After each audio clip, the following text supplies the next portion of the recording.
My name is Alice, and if you hear some disturbances in the background, it's because I've got both dogs in because it is pouring with rain outside. So we have a red Heeler cross whippet called Peas, and she's just walked off into the kitchen. And we have a blue Heeler cross Kelpie called Windrow, who is laying on the floor next to me, sucking on his teddy. It's something he's always done since he was a puppy. But I wanted to talk to you today about how we found out about Levi's condition. So those of you that don't know, we have a 3-year-old son called Levi who has a rare kidney condition called congenital nephrotic syndrome. And it took Reese and I quite some time to get used to saying that and describing what it is. But when he was 9 years old, jeepers, when he was 9 days old, he started puffing up in his eyes, and we thought maybe he's got an allergy, because we got everything secondhand. We were so lucky to be given so many things secondhand. So we thought maybe that was the cause of it. We took him to the doctors, and the doctors said, use these eye drops for a few days, which we did, and nothing changed. From there, we noticed that when he would sit up, the swelling would kind of, bless you, Peace, the swelling would kind of drain away from his face and go into like the lower body parts. And we had no idea. I'll be honest, we had no idea. We still were thinking it was an allergy. We changed all of the bedding. We re-washed it with hypoallergenic wash. We got a new cot mattress. We washed all of his clothes again, and nothing seemed to change. So we took him back to the doctors because we also noticed he started getting a really red rash on his cheeks and around the sides of his face. We went back, the doctor gave us a cortisol cream and said use this and use it also on the top and the bottom lids, and that will hopefully make the swelling go away. Are you right there, Peasy? Scratching your back? You're a good kid. From there, yes, we used the cortisol cream. That did nothing. At that stage, I was still breastfeeding Levi, and he was around, it was when he was 4 weeks old, that one morning I was feeding him and Reese was at work, and anytime I'd put him down, he would just start screaming. And he was a pretty chilled baby. We were very lucky and are very lucky. But it was just really odd. So I called Reese and I said, look, I'm going to take him back to the hospital because something's just not right. Like my gut's saying something's more serious than what we think it is. So I took him back to the hospital where we had him. The first doctor we saw was an adult doctor and said, we're all born with a bit of elasticity in our skin. He might just throw into it. Thankfully, they paged the pediatric doctor that was on, and that was actually happened to be the same doctor that was in our cesarean delivery and had seen Levi for the couple of days following his birth. So that was really refreshing to see a familiar face. She straight away looked at him. She looked at him, and at this stage, he could barely open his eyes. I'll try and find a photo and post it in this video or another one, or on social media or whatever. But yeah, he was really struggling to open his eyes. He was that puffy, his face was puffy, his belly was descended, which just means it was swollen. She looked at him and was like obviously going through all the observations and said, are his feet normally this puffy? And I said, to be honest, I don't remember, to be honest. And it turns out that they're not supposed to be that puffy. So we straight away did a urine test, which is actually a lot easier to catch off a boy than I thought it was going to be, and a baby as well. Quite handy, because as soon as he fed, he weed like 2 minutes later. So that was really great. And then we also did a blood test, and we did a ultrasound. So the ultrasound they did of his kidney and also his liver, which showed fluid around his kidneys, and also a bit of swelling in there as well. Then the blood test, they had to put a full cannula in because the doctor obviously knew this was going to be a bit more serious than what I was still thinking at this stage. I was kind of like, maybe, I don't know. I had no idea what I was thinking. I was sleep deprived, I was exhausted, we had been in emergency for hours. I was exhausted. Reese was still working, and I was there with Levi, and anytime he cried, because in that particular emergency department, it wasn't really separated into pediatric and adults. It was all just everyone's next to each other in different cubicles, which is fine. But I just felt really horrible because anytime he would cry, I was like, oh, I don't know what to do. And, you know, you've got to do like that whole 4-hour feeding schedule, whatever it is they tell you to do. So anytime he cried, I was like, oh, just have a feed, just have a feed. So we were both exhausted. So anyway, we put in the cannula, and I think that it's also easier sometimes if you're going to take blood from a baby with an inkling that something's a bit more serious than what it's looking on first observation, that yeah, the cannula was a smarter idea. As more painful as they are, well, I think they're more painful. Yeah, it was probably the better idea. So he had this big like board on his arm to keep it straight so it wouldn't bend too much, and yeah, they put the cannula in. And that was an experience in itself, which I think I'll do a designated video vlog to blood tests and things like that, and cannulas and whatnot, and what I found works and doesn't, and all that sort of stuff. Anyway, so the blood test came back that he had very low, that his liver function was really bad and his kidney function was really bad. The urine test came back with protein in the urine and also blood in the urine. So they kept us around until there was a bed at another hospital where they had a designated paediatric renal department. To me, I have no idea what I was thinking. I think I was just like, let's get through the day. Okay, we're going to a different hospital. Okay, we'll find out soon what's going on. The doctors kind of kept coming back in to making sure that I was okay. Reese was on his way in at this stage. I think they threw around congenital nephrotic syndrome at that stage. I honestly cannot remember. But everyone kind of kept coming in and like checking on us. Even the adult doctor came back and was like, how are you doing? You know, I was like, yeah, we're fine. You know, just wondering what's going on. And okay, like what's next? We're just waiting for a bed at this other hospital. And so that all happened. Then we got transferred to the other hospital at like 10:30 that night. So we were at the first hospital for 12 hours. Then we got transferred to the second hospital, and I was plainly exhausted. We got there and yeah, we got a room. It was a shared 4-bedroom room, which was fine, I didn't care. And then yeah, slept there that night. Reese went home, came back in the next morning, but before he came in, the doctors came round, and that was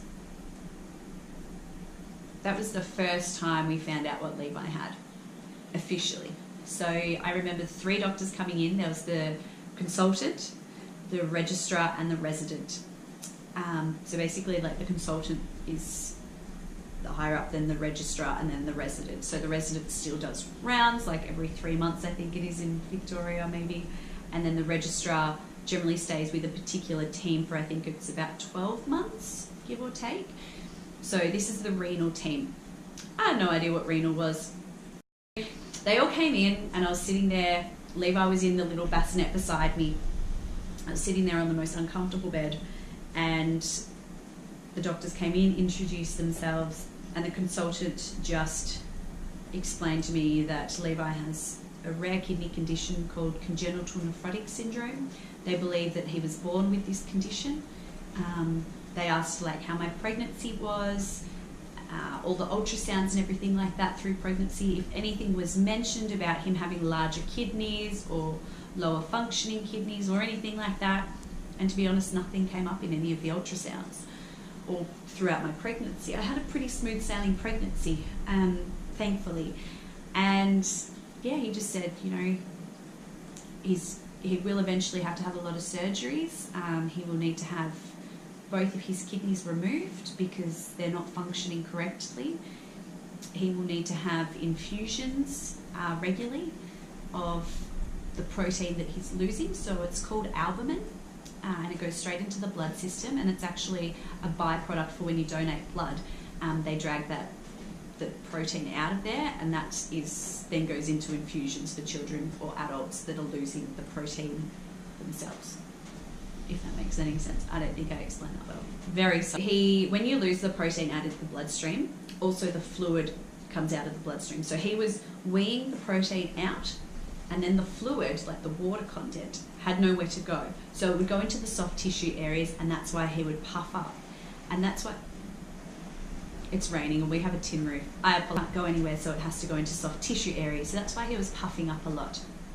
all over his body. And we noticed that if he laid on his left side overnight, he would puff up more on that side. And that makes sense because the fluid would drain to that area, pardon me. So they went into detail about that. It took me months almost to understand that concept. I didn't quite get it. And then one of the doctors drew this really cool little diagram and I was like, light bulb moment. So they said that Levi will start that infusion that day. He already had his cannula in, so they just connected it up and off we went. We were told that he would need to have a kidney transplant as well. I just remember picking him up and I was so exhausted because he wasn't sleeping very well as a newborn already. We had just been in emergency for so long and I was emotionally drained from not quite understanding what was going on. And I just remember going like, Reese isn't here, I can't fall apart, I need to remember every single thing that these guys are saying because I'm going to be the one that tells Reese. And I wanted to be the one to tell Reese because I think also the scheduling side of my brain went, Reese will probably come in, the doctors would have walked off, somebody's got to page the doctors, who knows when the doctors are going to come back, and I could be sitting there having a chat to Reese knowing very well what was happening to our child or was going to happen to our child and not explaining it to Reese, and I thought that was really unfair. So I sat there and I was like, right, do not fall apart.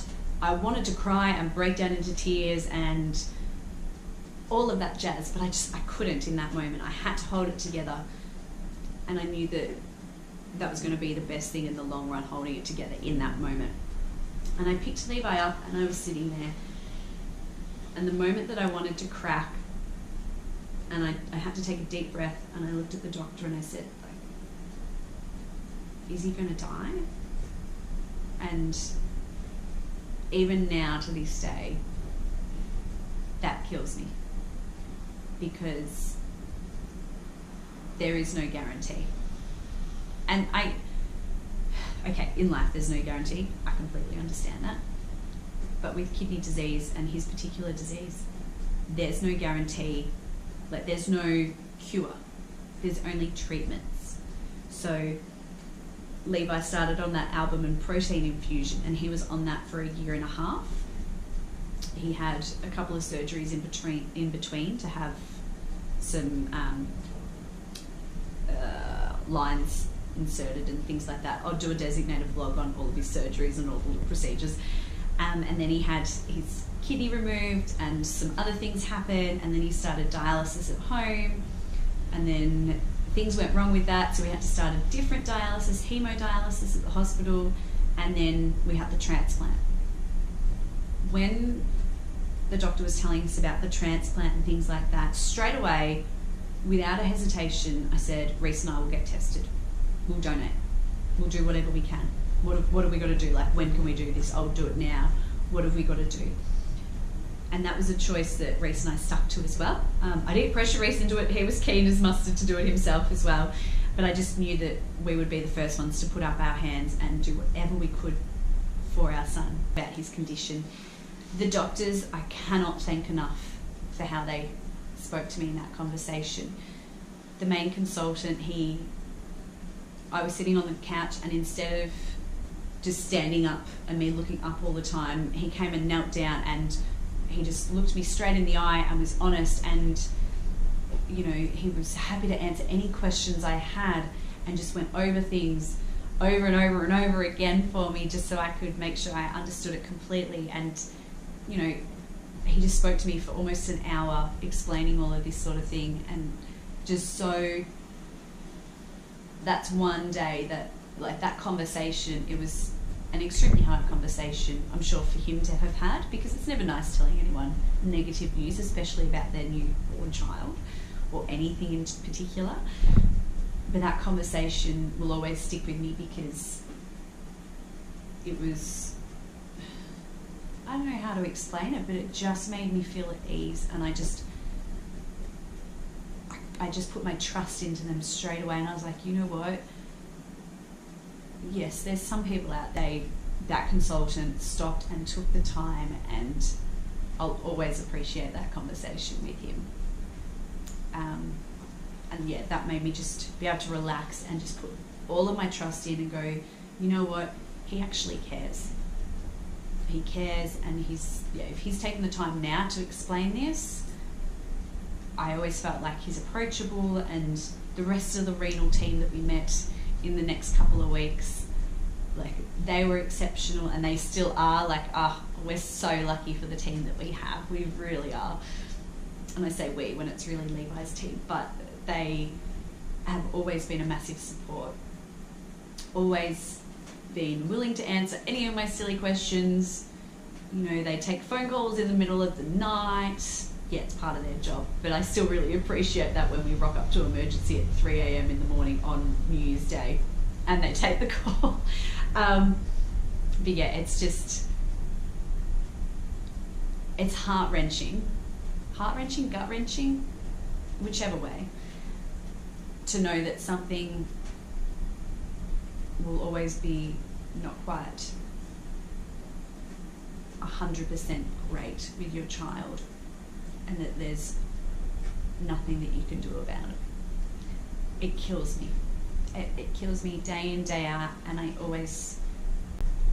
question, you know, is this the right thing to do? Should we not have done that? Should we go do the, you know, but to know that we've got an exceptional team that are kind, the nurses, everyone in that hospital, just, it makes it that little bit easier having such a great support around you, especially from the medical team that you have so much to do with on a regular basis. So I appreciate every single one of those nurses, music therapists, play therapists, pathologists, occupational therapists, physiotherapists, sonographers, surgeons, like doctors, everyone that I come across,